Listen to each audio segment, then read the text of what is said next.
यह एक बहुत ही रोचक प्रश्न है कि सभी जानना चाहते हैं कि मरने के बाद हमारा जन्म होगा या नहीं होगा। अगर होगा तो क्या हम मनुष्य ही बनेंगे या किसी अन्य योनि में जन्म लेंगे। इस प्रश्न का उत्तर जानने से पहले हमें प्रकृति के पुनर्जन्म को अध्ययन करना चाहिए, क्योंकि हम प्रकृति का एक हिस्सा है।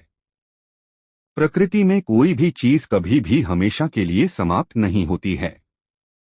उसकी हमेशा पुनरावृत्ति होती रहती है, जैसे पेड़ पौधे, पर्वत, ज्वालामुखी, पशु पक्षी, कीट पतंगे, सूर्य चंद्र, आग पानी, सर्दी गर्मी, बारिश सूखा, पूर्णिमा और अमावस्या, इनकी हमेशा पुनरावृत्ति होती रहती है।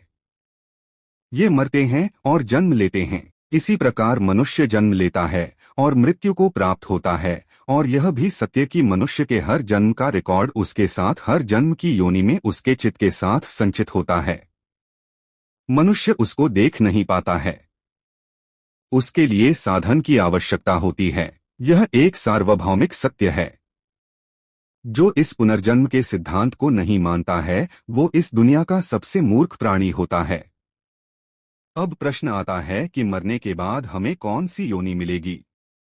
इस प्रश्न से मनुष्य बहुत डर जाता है कि अब क्या होगा। सार्वभौमिक सत्य है कि आपको अपने कर्म के अनुसार जन्म तो लेना ही पड़ेगा। पूरे जीवन में अपने जैसे बुरे या अच्छे कर्म किए होते हैं, उसी के अनुसार आत्मा मरते समय अपना रास्ता बना लेती है। अगर मरते समय आत्मा प्रसन्न रहती है तो अच्छे रास्ते से बाहर जाएगी, और दुखी रहती है तो शरीर के बुरे रास्ते से बाहर जाएगी। हमारे शरीर में 9 द्वार, 2 आँखें, 2 कान, 2 नाक के स्वर, 1 मुख, 1 लिंग या योनि और 1 गुदा होते हैं।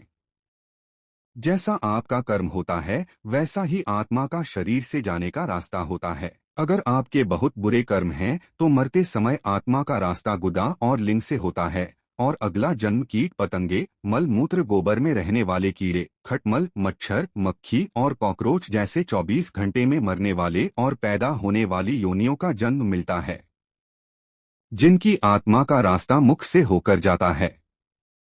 उन लोगों का जन्म विषैले कीड़े, सांप और बिच्छू का जन्म मिलता है। जब आत्मा का रास्ता नाक से होकर जाता है तो नाक के 2 स्वर होते हैं, 1 चंद्र स्वर, 2 सूर्य स्वर। चंद्र स्वर से जाने वाले रास्ते से मनुष्य का तमोगुणी जन्म मिलता है, और सूर्य स्वर से जाने वाले रास्ते से सतोगुणी जन्म मिलता है। जिनका आत्मा कानों से जाती है, इन लोगों को अंतरिक्ष में विचरण करने वाले प्राणी का जन्म मिलता है। जिनका आत्मा नेत्रों से जाता है वो सभी जल के प्राणी के रूप में जन्म लेते हैं, और जिनका आत्मा ब्रह्मरंध्र से जाता है तो उनका जन्म नहीं होता है। वो लोग मोक्ष को प्राप्त हो जाते हैं, और ब्रह्मरंध्र से वो ही आत्मा जाती है जिनका ब्रह्मरंध्र चक्र खुला होता है। मनुष्य के उत्तम कोटि के कर्म ही उसको उत्तम कोटि की योनि का मार्ग प्रशस्त करते हैं। बहुत से संप्रदाय व धर्म पुनर्जन्म को नहीं मानते हैं, जो कि गलत है, और उनके धार्मिक लोगों का अध्ययन संकुचित मात्रा में रहा है। सैकड़ों पुनर्जन्म के उदाहरण यूरोपीय देशों में और इस्लामिक देशों में पाए जाते हैं, लेकिन धर्म के कट्टरतावाद के कारण वो उनको स्वीकार नहीं करते हैं।